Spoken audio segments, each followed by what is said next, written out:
Shalom Bapak Ibu Saudara-saudara yang diberkati oleh Tuhan.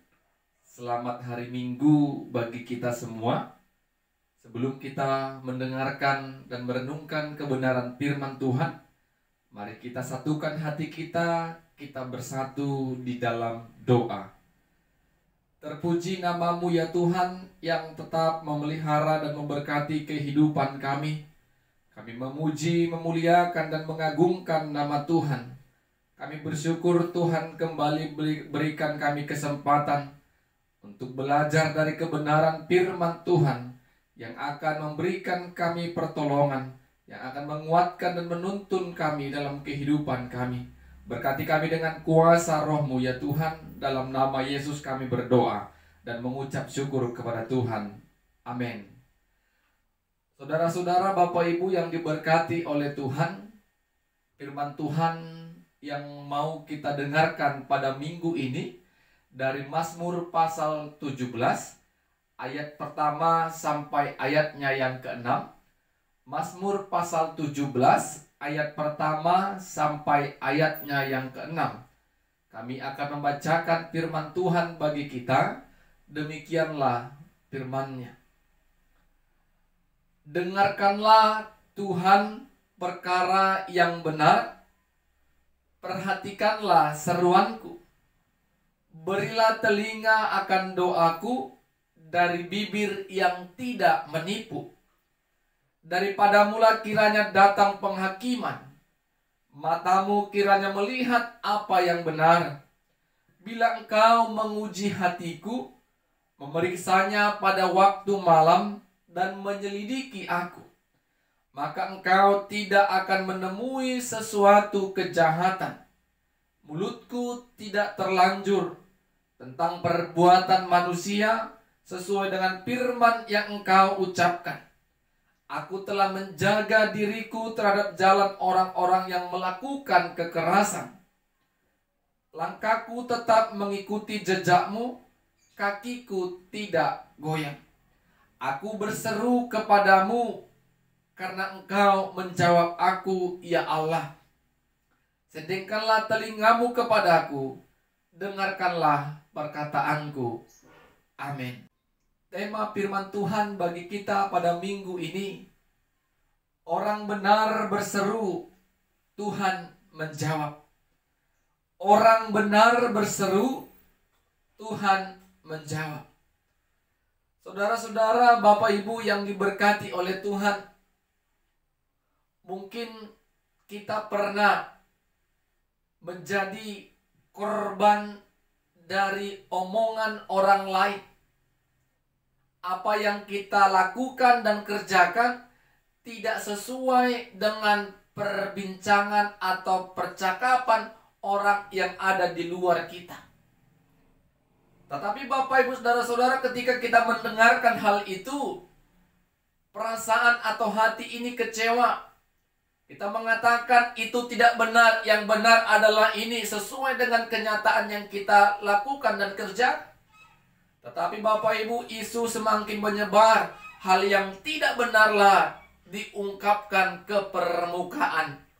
Bapak Ibu Saudara-saudara, itu yang mau kita pelajari, itu yang mau kita gumuli pada saat ini. Ketika kita hidup benar, menjadi orang yang benar, terkadang tidak usah kita pala membela diri kita.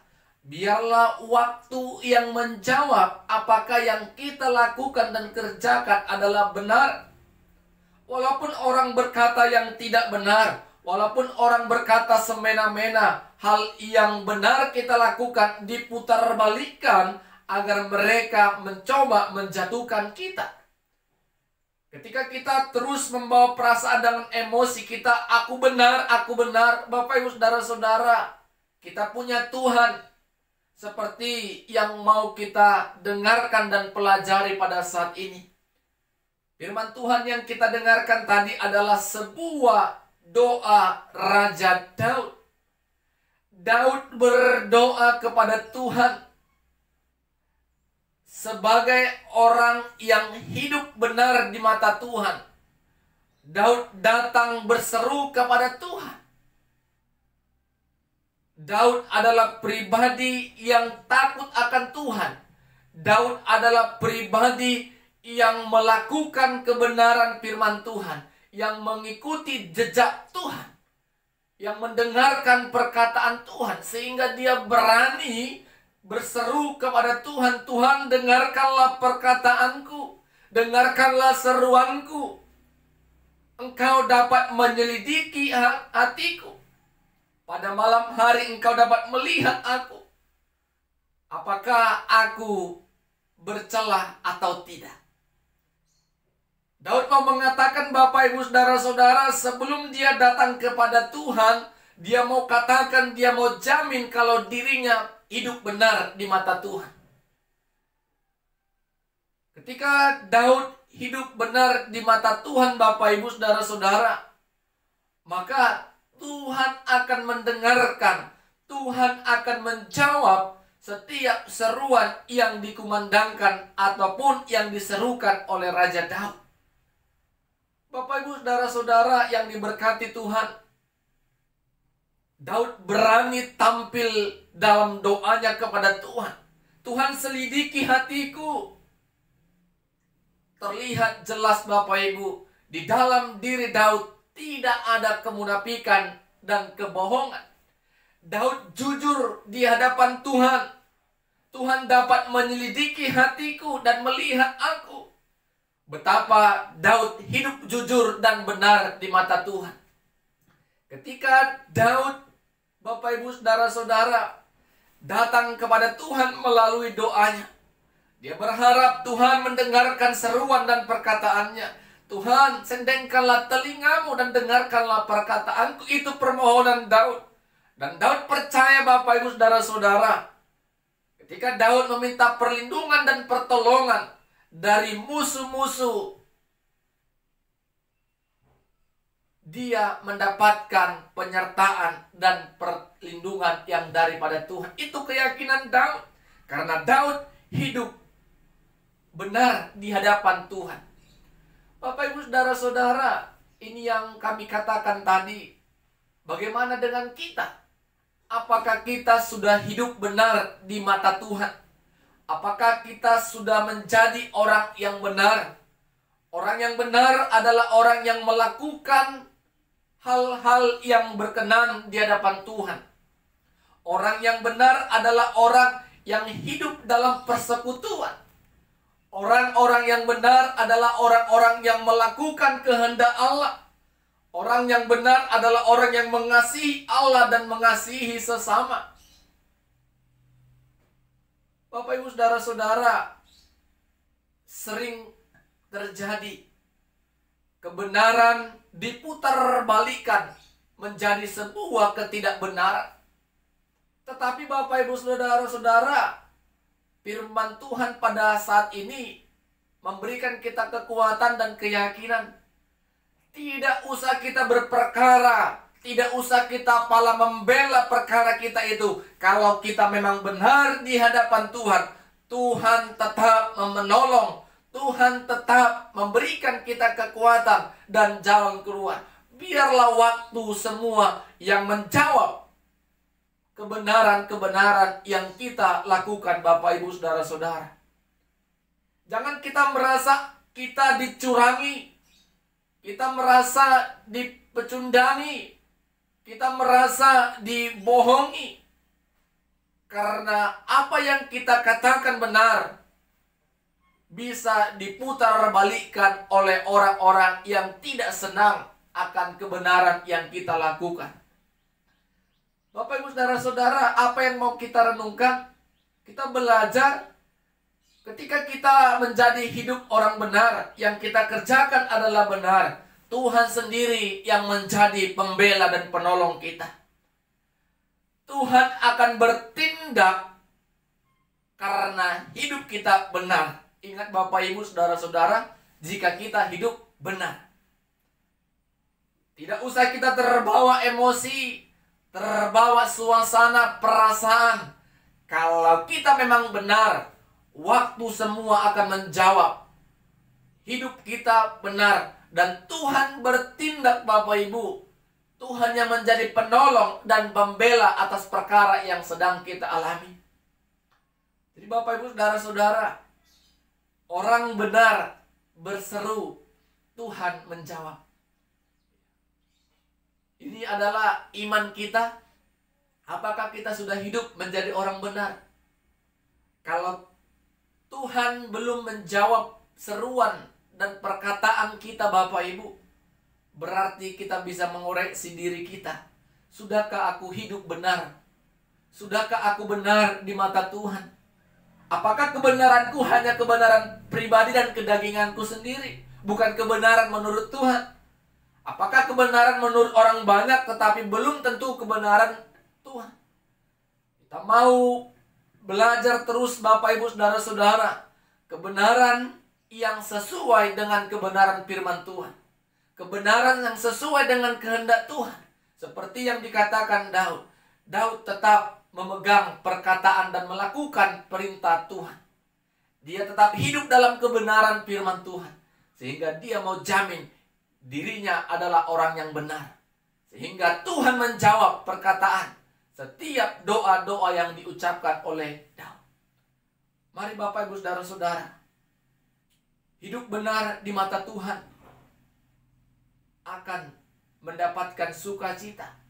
Tuhan menjawab setiap seruan, setiap perkataan, setiap doa-doa yang kita sampaikan kepada Dia. Amin. Kita berdoa.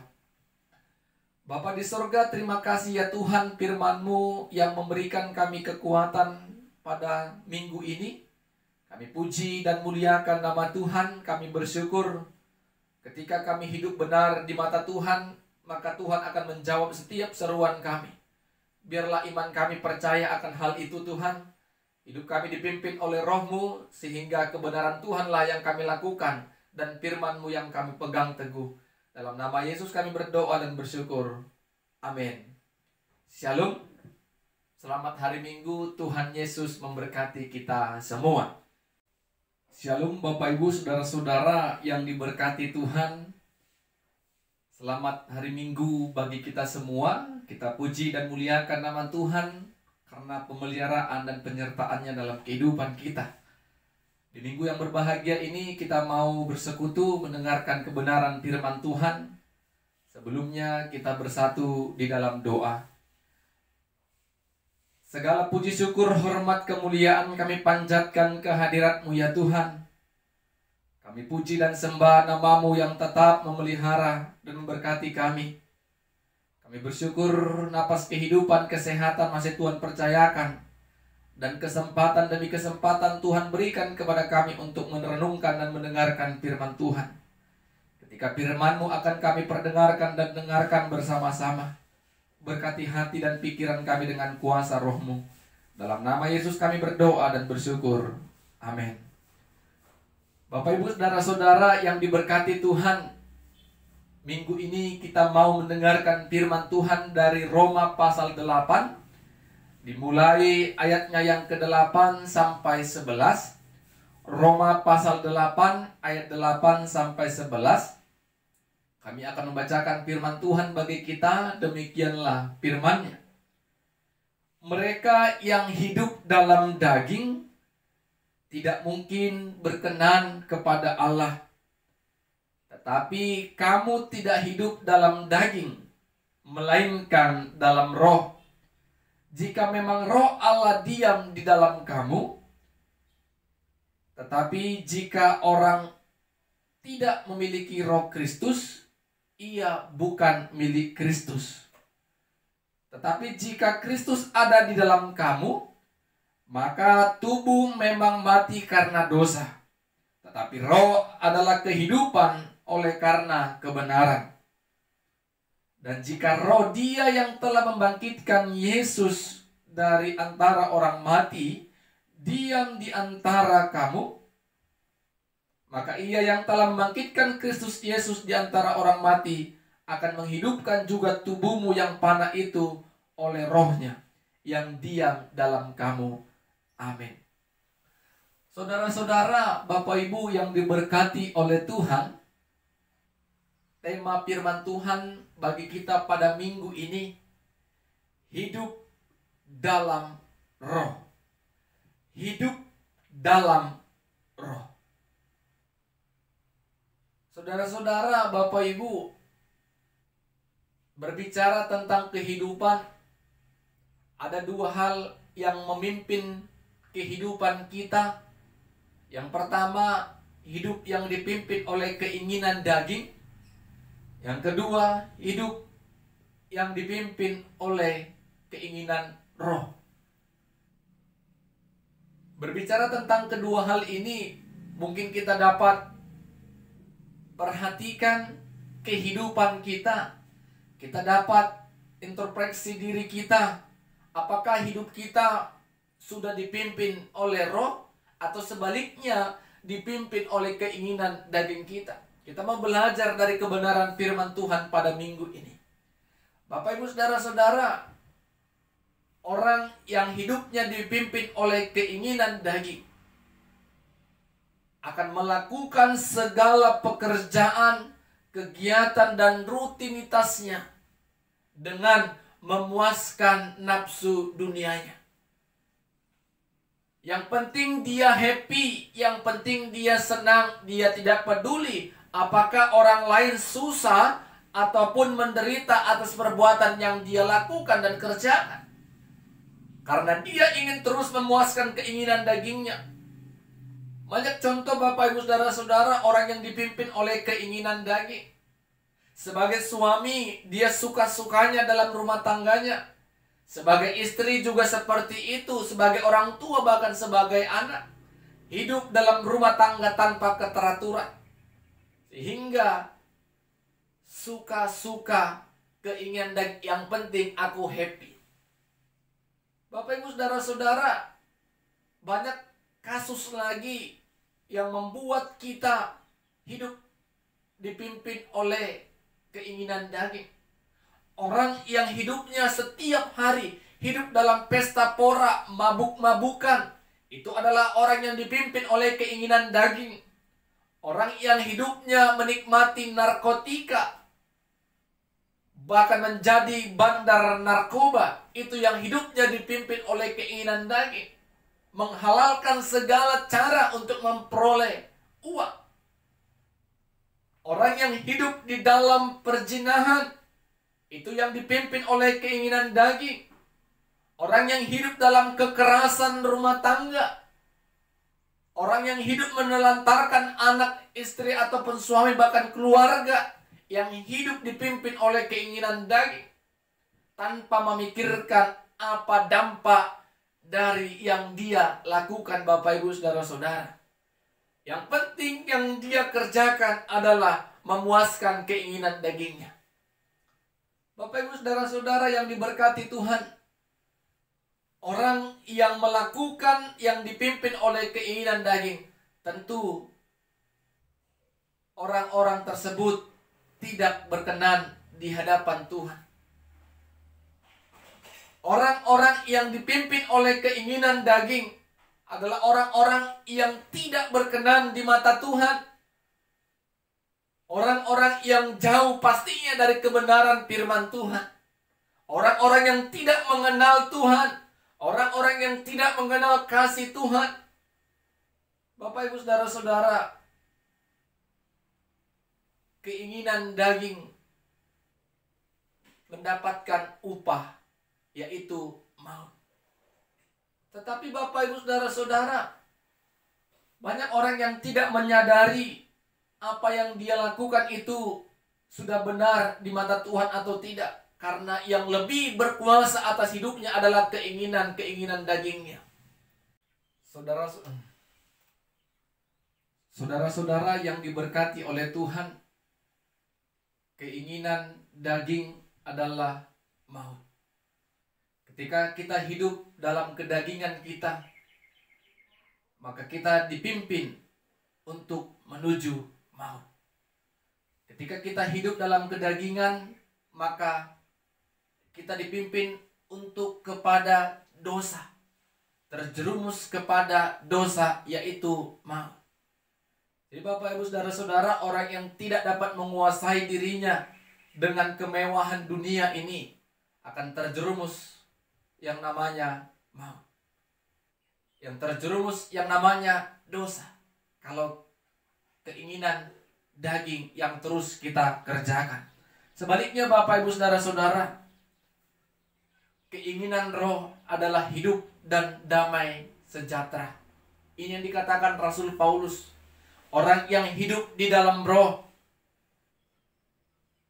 akan memperoleh hidup dan damai sejahtera. Keinginan roh adalah hidup dan damai sejahtera. Orang yang hidup dipimpin oleh roh adalah orang yang memperoleh kehidupan, kedamaian, ketentraman, dan kasih yang dari Tuhan. Yang memiliki kerendahan hati, yang memiliki belas kasih, yang memiliki kemurahan hati, sehingga hidupnya benar-benar dipimpin oleh roh. Karena keinginan roh adalah hidup dan damai sejahtera. Dia percaya hidupnya akan menjadi berkat dan memberkati setiap orang-orang yang ada di sekitarnya. Dan hidupnya pasti terarah kepada Tuhan. Bagaimana kita yang hidup di dalam roh, Bapak Ibu? Orang yang hidup dipimpin oleh roh pasti hidupnya berkenan di hadapan Tuhan. Orang yang hidupnya dipimpin roh adalah anak-anak Allah. Ketika kita menjadi pribadi anak-anak Allah, Bapak Ibu Saudara-saudara, roh itu yang memimpin kita untuk melakukan dan membedakan mana yang baik dan mana yang tidak baik.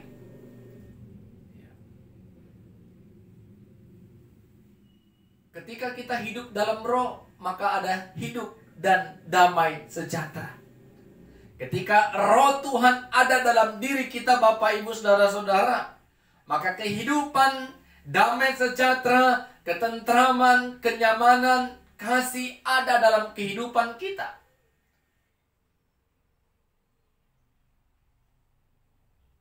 Ini adalah perkataan Rasul Paulus kepada jemaat yang ada di Roma. Bagaimana Rasul Paulus meyakinkan dan mengingatkan mereka, orang-orang percaya yang ada di Roma, agar mereka yakin orang yang hidup di dalam roh adalah anak-anak Allah. Tetapi orang-orang yang hidup dalam kedagingan adalah seteru bagi Allah, adalah orang-orang yang tidak berkenan di hadapan Allah. Paulus juga mengingatkan Bapak Ibu Saudara-saudara, jika roh Dia, yaitu roh Allah yang telah membangkitkan Kristus Yesus dari orang mati, diam dalam diri kita, maka roh itulah yang juga akan menghidupkan kita dari tubuh yang panah ini. Jadi Bapak Ibu Saudara-saudara, kita percaya tubuh kita ini adalah tubuh yang panah.